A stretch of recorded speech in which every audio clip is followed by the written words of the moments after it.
L'incontro di oggi è un incontro che aveva come finalità la messa a disposizione, diciamo, del Ministro, che si è dichiarato assolutamente disponibile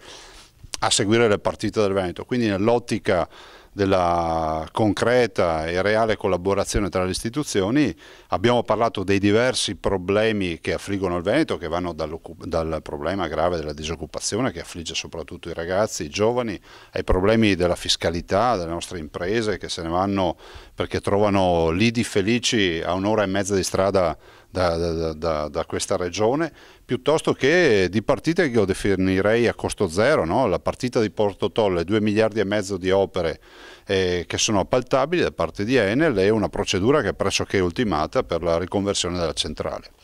E quindi l'intesa è stata quella di avere da parte mia una sorta di lista della spesa, fra virgolette brutto termine, la definirei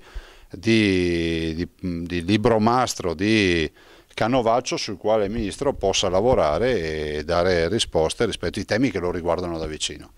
Resta inteso che tutto viene fatto nell'interesse di 5 milioni di veneti che hanno diritto ad avere risposte da tutte le istituzioni. Appunto, questo governo di larghe intese, poi ci sono tante attese e mancano i soldi, questa è la verità. Ma direi che per quel che mi riguarda non farei nulla che sia dannoso ai veneti e alla comunità veneta, per cui il dialogo con il ministro Zanonato, con questo governo o chi che sia nell'interesse dei veneti da me sarà sempre tenuto alto.